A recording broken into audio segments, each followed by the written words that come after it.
suis forcément un grand passionné de football, mais un grand passionné de rugby. Et je connais bien le rugby. Je m'y suis intéressé assez tôt dans ma carrière de footeux. Et j'ai beaucoup de relations dans le rugby. Et donc, j'adore, si tu veux. Pour moi, c'est très complémentaire avec le foot. Et vice-versa, beaucoup de rugbyman regardent du football, surtout à mon époque. Aujourd'hui, ça a évolué, en effet. Moi aussi, hein. Et les joueurs de rugby sont fans de foot. Hein. Oui, c'est vrai, c'est pour ça. Je te dis, c'est réciproque.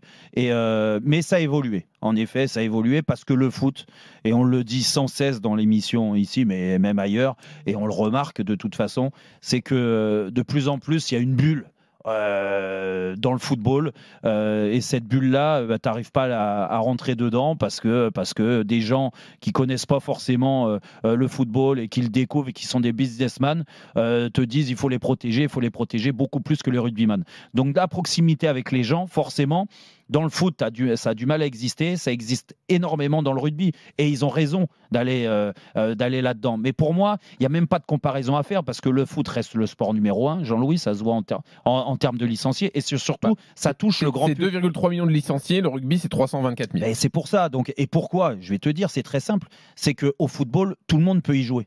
Tout le monde peut y jouer. Tu peux y jouer dans la rue, tu peux y jouer sur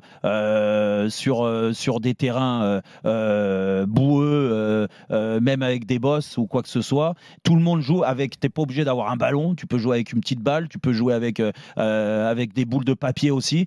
Donc c'est comme ça. Et surtout, les règles sont beaucoup plus simples. Donc ça amène, si tu veux, les gens à moins réfléchir. Tu vois, en termes de règles, c'est assez facile.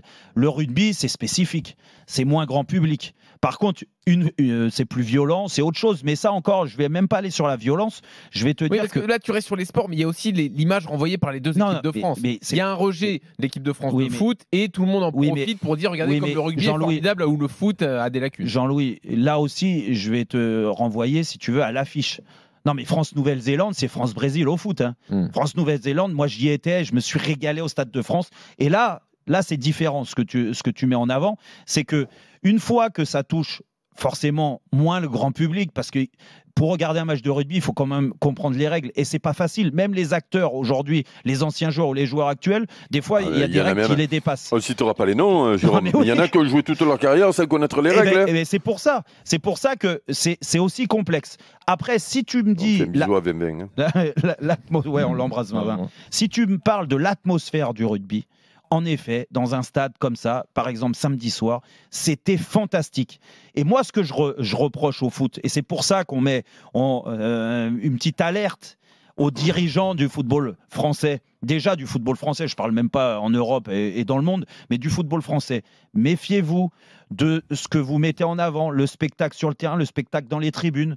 Tu vois, faire très attention, protéger un peu plus ce football qu'il l'est, parce que l'ambiance d'un match de rugby, même si c'est une énorme affiche, tu fais un France-Brésil au football qui correspond à un France-Nouvelle-Zélande, je suis sûr que tu n'as pas la même ambiance dans les tribunes. Là, c'était fantastique. J'y suis allé avec mon fils, il s'est régalé. Il a 10 ans, je l'ai vu dans ses yeux et les étoiles qu'il avait, il a pris un kiff énorme, comme moi. C'est pas que dans le stade, Jérôme. Mais c'est bizarre que tu prennes la comparaison de la stade, parce que quand tu te mets au stade Vélodrome sur une demi-finale d'Euro entre l'Allemagne et la France, c'est dingue. C'est en dehors du stade la différence. Non, mais c'est pour ça. Et dans la ville. Oui.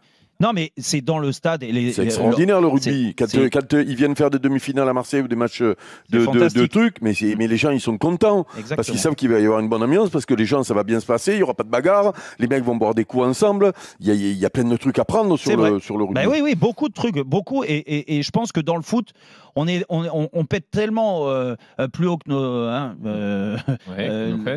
nos fesses qu'on ne se sert pas. Mais il faut aussi prendre de ce qui se passe ailleurs. Même si c'est un sport qui est en termes de médiatisation inférieur au football, c'est bien aussi de prendre cette atmosphère-là. Tiens, franchement, un France-Nouvelle-Zélande comme ça, la Marseillaise reprise par 90 000 personnes, mais j'ai jamais vu ça, même dans le foot, dans les gros matchs. J'ai jamais vu ça, j'en avais des frissons, Jean-Louis. Des frissons. C'était magnifique. Nous, on a toujours des sifflets, on a toujours des ceci, des cela. Putain, mais tout le monde, et tu respectes aussi l'adversaire, la Nouvelle-Zélande, le haka était respecté, c'était fabuleux. Fabuleux, il faut se servir de ça, pas les mettre en comparaison et en concurrence, mais se servir de ça, parce que pour moi, les deux sont complémentaires. Eric, qu'est-ce que t'en penses ? Écoute, le rugby a aussi ses problèmes. Hein. On a passé un été compliqué, hein, tu sais, où l'image a été écorchée. Et le rugby a aussi ses problèmes. Mais le rugby a un truc merveilleux. Déjà, pour régler le débat, le football est un sport planétaire, interplanétaire. Zidane, il peut aller se promener de partout dans le monde. Tout le monde le connaît. Le rugby, c'est quand même un sport très anglo-saxon et très identifié sur les pays. Le débat, c'est dans le cœur des Français. Mais voilà, voilà, d'accord, ok.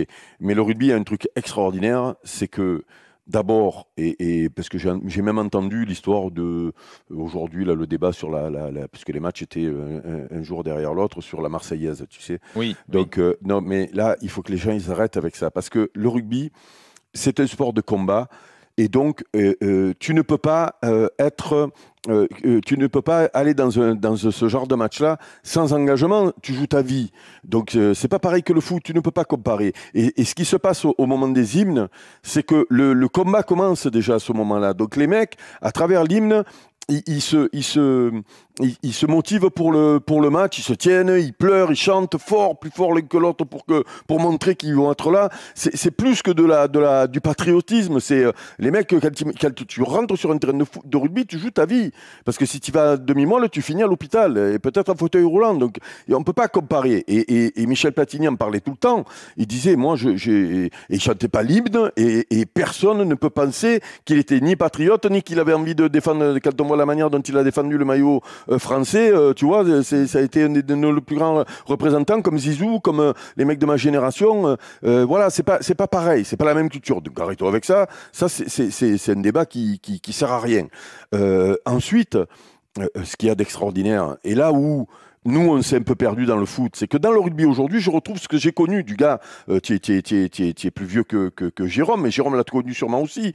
Ce que j'ai connu, moi, quand je jouais, c'est-à-dire des entraînements où les gens viennent voir l'entraînement, des conférences de presse où les mecs viennent dans le vestiaire t'interviewer. C'est-à-dire que tu n'étais pas en conférence de presse à l'autre bout d'une salle où le mec, il te parle, il te voit même pas. Et les gens qui te voient jamais à l'entraînement ou qui te croisent jamais en sortie de stade ou en sortie d'entraînement. On s'est isolé, on s'est mis dans une bulle, le foot. Alors qu'eux, ils ont tout compris. Ils ont ce truc-là qu'il faut surtout pas qu'ils perdent. Et je les disais tout à l'heure, après je laisse du gars. Et surtout, ce qu'il y a, c'est tout ce qui se passe en dehors du stade.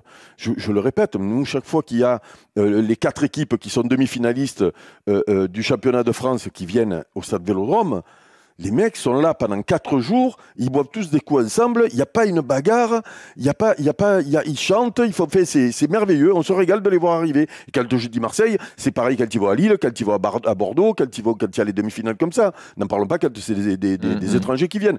Et ça, c'est un vrai plus, parce que nous, en dehors du foot, qu'est-ce qu'on parle de quoi ? Des bagarres, des chants homophobes, des banderoles, voilà. Donc on a tout faux, nous aussi, à ce niveau-là. Après, il y a un truc avec cette comparaison, c'est que comme il y a rejet de l'équipe de France de foot, on cherche le moindre truc où ça va bien et on grossit le trait. Oui. C'est-à-dire que le rugby, ça s'est bien passé samedi, on a oublié toutes les polémiques parce qu'il fallait taper sur le foot. Ouais, bon, les polémiques, c'est lié à en dehors du stade et tout ça, tu vois. Ce que je veux dire, là, moi, je te parlais de l'atmosphère au match. Non, mais que ça soit France-Nouvelle-Zélande ou France-Angleterre ou France-Japon, tu sais que. Ouais, mais ça joue sur l'image, même si ça se passe en dehors du terrain. Ce qui s'est passé cet été, ça joue sur l'image. C'est pas bon pour eux, ça, c'est sûr.